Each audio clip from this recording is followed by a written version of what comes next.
Bonjour et bienvenue de retour sur la chaîne.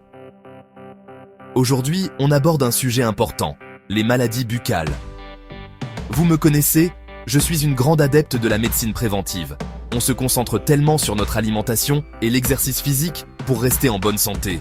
Mais beaucoup de gens oublient que la santé bucco-dentaire est un élément essentiel de notre bien-être général.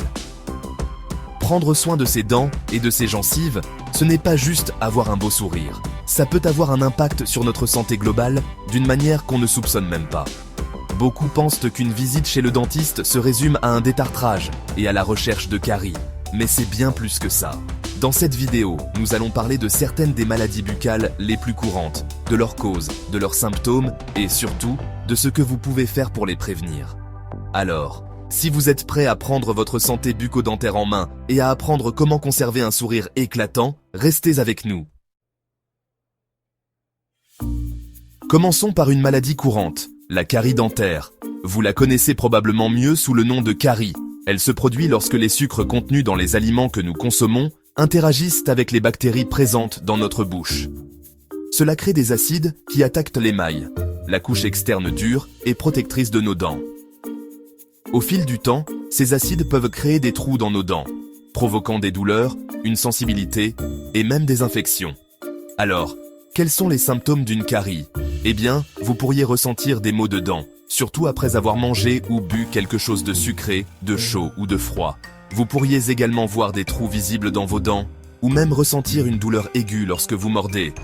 La bonne nouvelle, c'est que la carie dentaire est en grande partie évitable. Se brosser les dents 2 fois par jour avec un dentifrice fluoré est non négociable. Et n'oubliez pas d'utiliser du fil dentaire quotidiennement pour nettoyer les zones difficiles d'accès entre vos dents. Limitez les collations et les boissons sucrées et consultez régulièrement votre dentiste pour des examens et des détartrages sont également essentiels pour garder vos dents en bonne santé. Passons maintenant à la maladie des gencives, également connue sous le nom de maladie parodontale. Celle-ci est un peu plus grave. Elle commence par une inflammation des gencives, souvent causée par l'accumulation de plaques dentaires due à une mauvaise hygiène bucco-dentaire. Si elle n'est pas traitée, cette inflammation peut se propager plus profondément et affecter les tissus et les os qui soutiennent nos dents. Mais voilà le hic, la maladie des gencives n'affecte pas seulement notre bouche. Des recherches ont établi un lien entre elle et des problèmes de santé assez graves comme les maladies cardiaques, les accidents vasculaires cérébraux, le diabète et même les problèmes respiratoires. Et oui, l'inflammation de vos gencives peut en fait contribuer à l'inflammation de tout votre corps. Alors, comment savoir si vous souffrez d'une maladie des gencives ?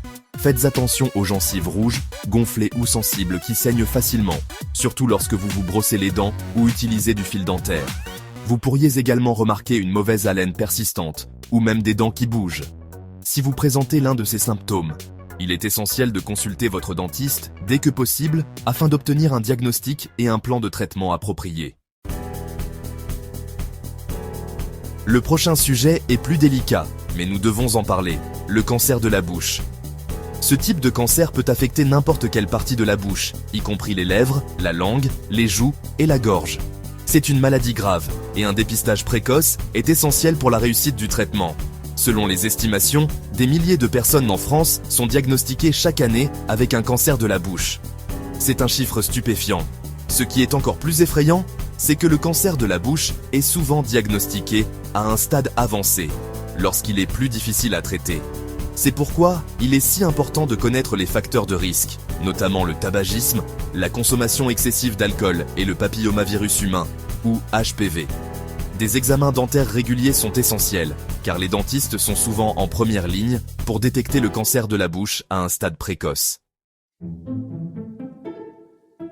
Bon, parlons de quelque chose que nous avons tous connu à un moment donné, la mauvaise haleine, également connue sous son nom plus chic, l'halitose. Cela peut sembler être un problème mineur, mais une mauvaise haleine persistante peut en fait être le signe de quelque chose de plus grave dans votre bouche. La plupart du temps, la mauvaise haleine est causée, vous l'avez deviné, par des bactéries. Ces petites fauteurs de troubles se développent sur les particules de nourriture dans notre bouche, libérant des composés sulfurés malodorants. Mais saviez-vous que certaines affections médicales, comme la sécheresse buccale, les infections des sinus et même le diabète, peuvent également contribuer à la mauvaise haleine ? La bonne nouvelle, c'est que la gestion de la mauvaise haleine est généralement assez simple. Se brosser les dents et utiliser du fil dentaire régulièrement, rester hydraté et utiliser un gratte-langue pour éliminer les bactéries de votre langue peut faire des merveilles.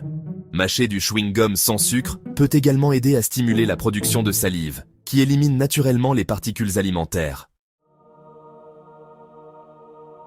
Enfin, parlons du muguet buccal, une infection fongique qui peut toucher tout le monde, mais qui est plus fréquente chez les bébés, les personnes âgées et les personnes dont le système immunitaire est affaibli.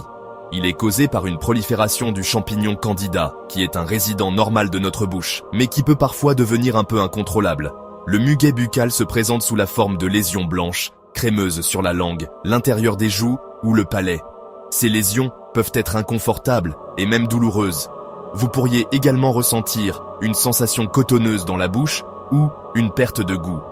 La bonne nouvelle, c'est que le muguet buccal est généralement facile à traiter avec des médicaments antifongiques prescrits par votre médecin ou votre dentiste. Maintenir une bonne hygiène bucco-dentaire, gérer les problèmes de santé sous-jacents et éviter la surutilisation d'antibiotiques peuvent contribuer à prévenir la réapparition du muguet buccal.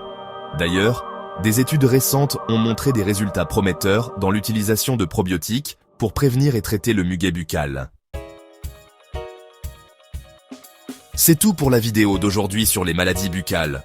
Nous avons couvert beaucoup de sujets, des problèmes courants comme les caries et les maladies des gencives, aux affections plus graves comme le cancer de la bouche et le muguet buccal. N'oubliez pas que prendre soin de sa santé bucco-dentaire, c'est bien plus qu'un joli sourire. Il s'agit de protéger votre santé et votre bien-être en général. En suivant les conseils que nous avons abordés, comme le maintien d'une bonne hygiène bucco-dentaire, une alimentation équilibrée et des visites régulières chez le dentiste, vous pouvez garder votre bouche en bonne santé et votre sourire éclatant pendant des années. Merci de votre attention. N'oubliez pas d'aimer, de commenter et de vous abonner pour plus de conseils et d'informations sur la santé. Prenez soin de vous.